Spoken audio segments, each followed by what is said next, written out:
I hope that my screen is visible to you.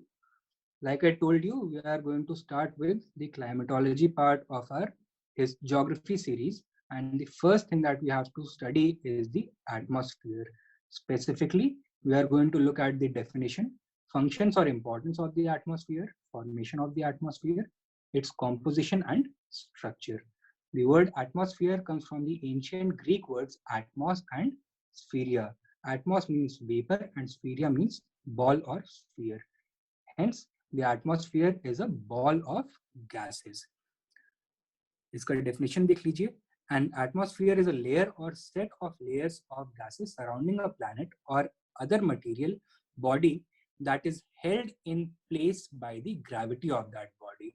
ठीक है? So if any body has enough mass to attract gases, it can have its own atmosphere.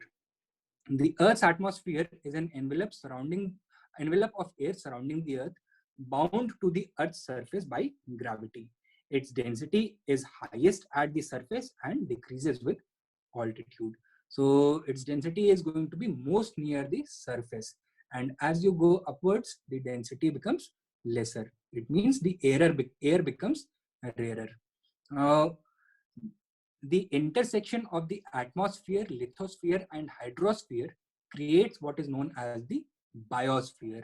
This is that part of the Earth where all life exists. Outside this intersection, life cannot exist. So it needs both all of these three elements, that is air, the Earth's surface, as well as water for life to exist. And hence atmosphere is an essential element of the life-giving nature of the biosphere.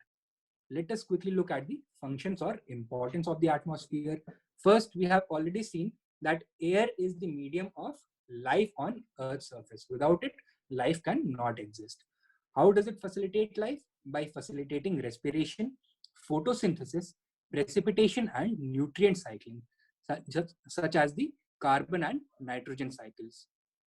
Further, it also moderates the Earth's temperature and keeps it within an acceptable range by distributing heat from heat surplus tropical regions to heat deficient polar regions. Now, the tropics receive direct sunlight and they get more heat, whereas the polar regions and subpolar regions, they get slanted rays of the sun, and hence they do not get much heat. Hence, there is an imbalance of heat between the tropical regions and the polar regions. Had there been no atmosphere, then the polar regions would have been extraordinarily cold and the tropics would have been extraordinarily warm, making both these zones uninhabitable. But because of the atmosphere, the heat is redistributed from the heat surplus tropical regions to the heat deficient. Further, the atmosphere also has a moderating influence on the diurnal range of temperature variation. When I say diurnal range of temperature variation, it means the difference between the maximum temperature during the day and minimum temperature during the night. Right? So that is the diurnal range. All living beings have a fixed range of temperature outside which they cannot survive. Had there been no atmosphere, the day, the side of the earth facing the sun would have been completely scorched and the other side would have been completely frozen. You can look at these graphics in order to better understand heat distribution and the moderating influence on diurnal temperature variation. Right.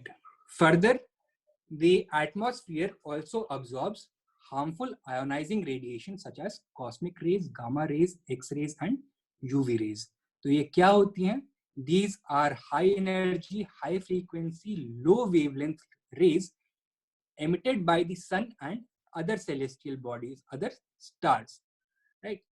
They are ionizing radiation. What does this mean? That they have the tendency to strip away electrons from whatever atoms they come in contact with and hence make them unstable, give them a charge. So when it interacts with living organisms, it can change the structure of the DNA, and hence it is very harmful for life.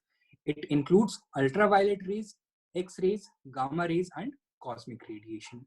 The other kind of radiation which has long wavelength and low frequency is low energy and non-ionizing. It can, uh, life as we know it can exist along with such radiation. Right now, the ionizing radiation is removed by different layers, such as the ionosphere and the ozonosphere. So the ozone layer around the Earth removes the ultraviolet radiation. The ultraviolet radiation can be divided into a spectrum of ultraviolet A, B, and C. It is only UVC which is cancer causing, and this is the kind of ultraviolet radiation which is removed by the ozone layer. ठीक है, आगे देखते हैं other functions. The atmosphere also protects the earth from falling meteors and man-made space debris. What are these meteors? आपने shooting stars देखे होंगे. This is the phenomena which is visible in the night sky, and it is nothing but a rock which has entered the atmosphere and is burning up, right? So when these rocks enter the Earth's atmosphere, either they get bounced back or they burn up due to friction. Most of these rocks burn up in the mesosphere. ठीक है, ये याद रखने वाली बात है कि ज्यादातर मीटियोर्स कहाँ पे burn up होते हैं due to friction? In the mesosphere. Okay. अगर atmosphere नहीं होता, so the Earth's surface would have looked like this. This is the surface of the moon, completely covered in craters. And the impact of these meteor hits would have been catastrophic, leading to mass extinctions, and life would not have been possible. Okay. The atmosphere also provides a medium for sound waves to travel through. So sound needs a medium, it cannot travel in vacuum. This medium is provided by the atmosphere. The atmosphere is also essential for combustion and provides raw material for various industries. So combustion is essential for, oxygen is essential for combustion. बिना oxygen के combustion नहीं हो सकता. And a number of industries use either elemental gases from the atmosphere or their substrates found in minerals as raw materials. Okay, now let us quickly consider the formation of the atmosphere. Initially, planet का जो early atmosphere होता है, that its composition depends on the composition, the chemistry and temperature of the solar nebula during planetary formation and the subsequent escape of interior gases. What is the solar nebula? It is a dense, rapidly rotating cloud which is formed around a young star. As time goes by, the cloud condenses and some planet-like bodies are formed. These have an atmosphere, or they capture the gases around them to form their own atmosphere. Further, a number of volcanic eruptions usually occur in the early life of the in different outcomes. The atmospheres of planets like Venus and Mars are primarily composed of carbon dioxide with small quantities of nitrogen, argon, oxygen, and traces of other gases. So this is the atmosphere of Venus and Mars is very similar to the early atmosphere of the Earth. The present atmosphere of the Earth is largely governed by the byproducts of life that it sustains. So the present composition in which there is a preponderance of nitrogen and oxygen, that is the result of the presence of life on Earth. So let us quickly look at the entire story of how the Earth's atmosphere formed. The present atmosphere is composed of nearly 80% nitrogen, 20% oxygen, and less than 1% of other gases such as carbon dioxide, water vapor, etc. Okay, we have to see the relationship between early volcanic activity, which led to the creation of a carbon dioxide rich atmosphere, and later the photosynthesis by algae and plants, which increase the amount of oxygen. So for this, we have to take a look at the first billion years of the Earth's history. Now, during the first billion years, the Earth was extremely dry and characterized by intense volcanic activity. This produced a lot of carbon dioxide, water vapor, and nitrogen, along with small amounts of methane and ammonia. This meant that the early atmosphere was mostly carbon dioxide, much like the atmospheres of Mars and Venus today. ठीक है, तो ये बात याद रखनी है कि अर्थ का अर्ली एटमॉस्फेयर आज के मार्स और वीनस के एटमॉस्फेयर से रिजेंबल होता है. However, as the water vapor condensed into liquid, it formed the oceans, and this allowed lots of CO2 from the atmosphere to dissolve in them, where it could go on to form carbon precipitates and then finally become sediments in the seabed. So when the water vapor condensed, the carbon dioxide from the carbon dioxide rich atmosphere readily dissolved in this ocean, and then this carbon formed precipitates which settled at the bottom of the ocean along the seabed in the form of sediments. The next major change took place about 2.7 billion years ago. At first, it was slow as algae began to appear, and then it became more rapid as green plants evolved over the next billion years. What is important during this phase? That both of these organisms were capable of photosynthesis. And as you can see from the equation of photosynthesis, it not only takes carbon dioxide away, but also produces oxygen. Hence, the amount of carbon dioxide in the air has slowly declined while oxygen levels have slowly built up, which eventually allowed more complex life like animals to evolve. अब देखो, algae और green plants, they cannot store large amounts of carbon within their own bodies, but when they die, they get deposited on the seabed, and then they are covered by several layers of sediment. Now, this layer then gets compressed and forms sedimentary rock, oil, and gas. And thus, the carbon which earlier was in the atmosphere now gets trapped in the Earth's surface as sedimentary rock, oil, and gas, and is stopped from getting back into the atmosphere. अब ये कैसे पता चलेगा कि किस organism से कौन सा सेडिमेंट बना है? तो देख लो, it usually depends on the type of organism which gets buried. Oil and gas come mainly from dead plankton. Coal is a sedimentary rock which is usually formed by a thick layer of dead plant material. Limestone is also a sedimentary rock formed from the calcium carbonate found in the shells and skeletons of marine organisms. ठीक है? अच्छा, let us simply summarize it. So in the first billion years, what happened?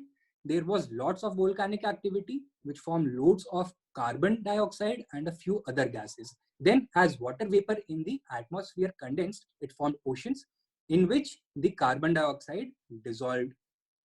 Then roughly 2 billion years later, algae and green plants evolved, and because of photosynthesis, the amounts of carbon dioxide in the atmosphere has steadily declined, while oxygen levels have steadily increased. Therefore, overall, we have an atmosphere made up mostly of oxygen and nitrogen. Okay.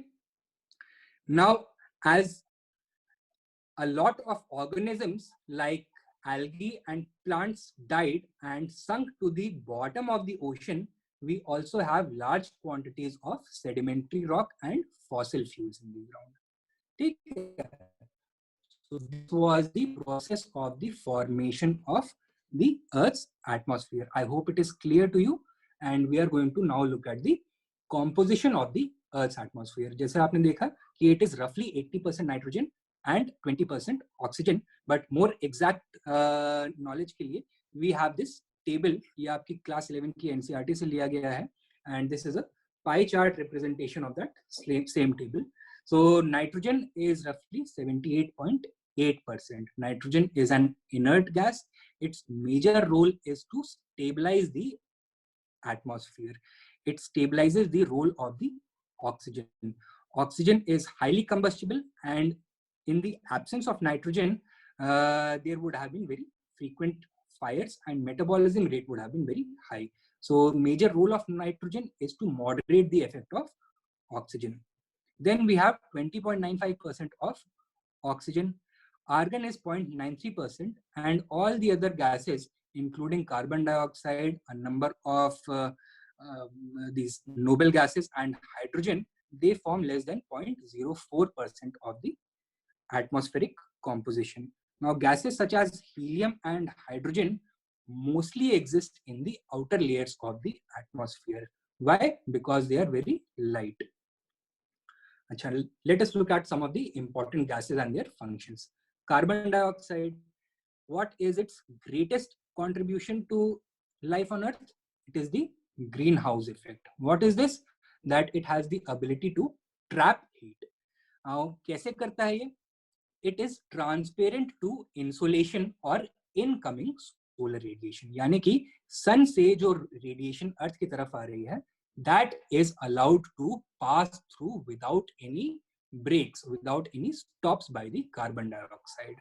But when this heat is radiated back from the Earth, that the carbon dioxide traps it. It is opaque to the outgoing terrestrial radiation. So if this is the surface of the Earth and this is the layer of carbon dioxide, and let us see, this is the incoming solar radiation. So it is completely transparent. It allows the solar radiation to reach the surface of the Earth.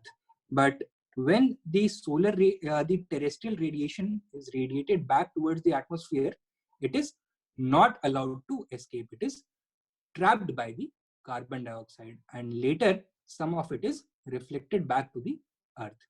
इसकी वजह से क्या होता है?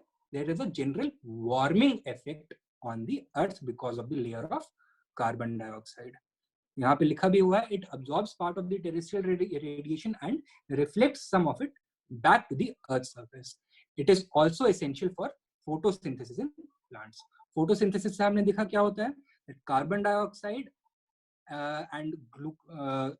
carbon dioxide and sunlight result in the creation of chlorophyll, glucose and oxygen, right? So if there was no photosynthesis, there would have been no oxygen and no life. अच्छा, ozone का role देख लेते हैं. The ozone layer exists between 10 to 50 kilometers from the Earth's surface in the stratosphere. कहाँ पे मिलता है ये? Stratosphere में. ये चीज याद रखनी जरूरी है. It absorbs the harmful UVC radiation from reaching the surface of the Earth. लेकिन इस ओजोन लेयर में कुछ होल्स भी बन सकते हैं. कैसे बनते हैं? Due to the interaction of ozone layers with chlorofluorocarbons. What are these? These are extremely stable compounds which can rise and they have a very light weight and they can rise up to the stratosphere. Once they reach the stratosphere, under the influence of UV radiation, they become activated and can interact with the ozone radicals. तो एक free radical ये release कर देते हैं chlorine का, and ozone which is O3 which is an unstable compound, इसके साथ ये रिएक्ट करते हैं. One such hole exists in the southern hemisphere over Australia. Now, in the upper atmosphere, the role of ozone is beneficial for us, but on the surface of the Earth, ozone is a pollutant. कब बनता है ये? It is formed when vehicular exhaust containing nitrogen oxides reacts with VOCs. VOCs are volcanic organic compounds. They are found in industrial exhaust, paint fumes, lead paint, etc. Right? In the presence of sunlight. तो vehicle fumes चाहिए जिसमें nitrogen oxide हो, VOCs चाहिए and sunlight चाहिए, तो ozone बन सकता है. It results in the creation of photochemical smog. What is this? It is a haze in the atmosphere due to high levels of fine particulate matter, ozone and nitrogen oxides caused by the action of sunlight. It reduces visibility and causes breathing problems and harms plants as well. So ये याद रखना जरूरी है that on the surface of the earth, ozone is a pollutant. It results in the creation of photochemical smog. Right. Water vapor को भी देख लेते हैं. It is not uniformly distributed in the atmosphere. It is found throughout the atmosphere in variable composition, ranging from less than 1% to as high as 4%. Cold, dry regions में इसका composition कम होता है and wet equatorial regions में ज़्यादा होता है. Right? It decreases from the equator towards the poles. Now, you know that warm air has greater ability to hold moisture, and therefore the moisture content in warm air is always going to be greater. Achha. The moisture content of air also decreases from equator to the poles. Its concentration also decreases with altitude, and more than 90% of the water vapor of the atmosphere is concentrated below 6 kilometers, and it is completely absent above an altitude of 90 kilometers. Water vapor also contributes to the greenhouse effect. In fact, it is the most abundant greenhouse gas in the atmosphere. You should not forget this fact कि सबसे ज़्यादा greenhouse effect वाला gas कौन सा होता है? That is water vapor. It traps both insolation and outgoing terrestrial radiation. So, unlike carbon dioxide, which is transparent to insolation, the water vapor traps both the insolation as well as outgoing solar radiation. And one of the reasons that hot deserts experience cold nights is that there is not enough water vapor in the desert air. Had there been enough water vapor, it would have trapped greater heat. और भी effects होते हैं. For example, deserts have a high albedo and reflectivity, जिसकी वजह से the heat which is absorbed during the daytime by the sand is quickly reflected during the night time.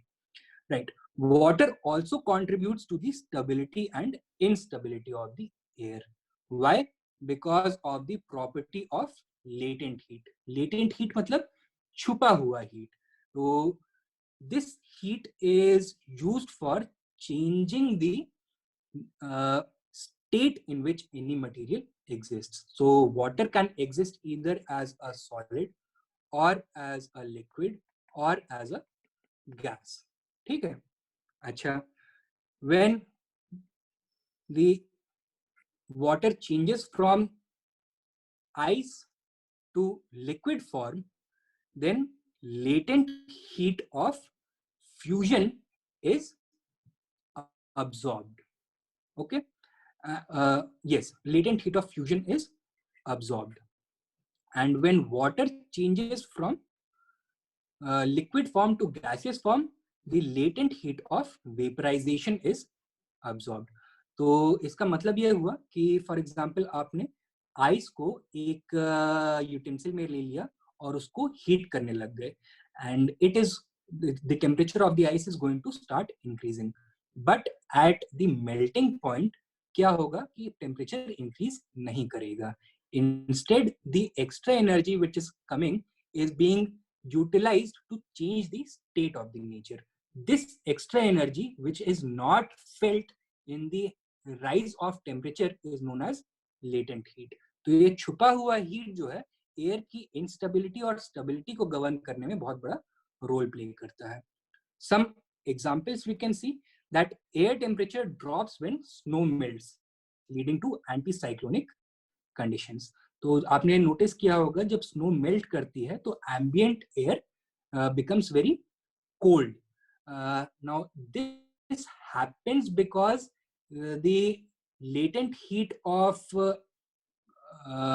fusion has been in the air and इसकी वजह से उसका temperature कम हो जाता है. अगर टेम्परेचर कम होगा तो हाई प्रेशर कंडीशंस क्रिएट होंगी which will lead to anticyclonic conditions. इसका उल्टा होता है when latent heat of vaporization is released when water condenses from vapor form into liquid form. So tropical regions may when cyclones form, uh, then there is rapid formation of clouds and water vapor condenses into these clouds at a rapid pace. This is the major reason why the tropical cyclones are fed. It is the latent heat of vaporization. Right. Now, let us look at the structure of the atmosphere. Now, the structure of the atmosphere can be classified on the basis of different criteria based on its function, composition, and temperature. तो एक तो functional structure देख लेते हैं. Based on this, the atmosphere can be divided into two zones that remove ionizing cosmic solar radiation.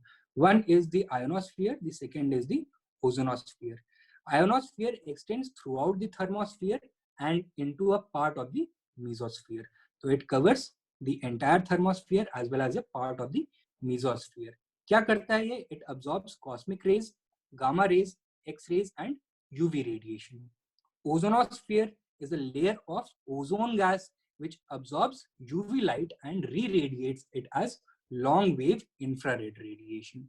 ठीक है? So functional classification was this. Based on composition also, the atmosphere has been divided into two broad regions. One is the heterosphere, the other is the homosphere. Heterosphere is that is that layer of the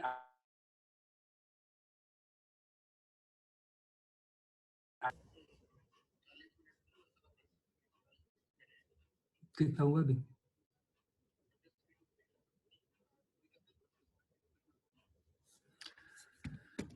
Right. Sorry about that.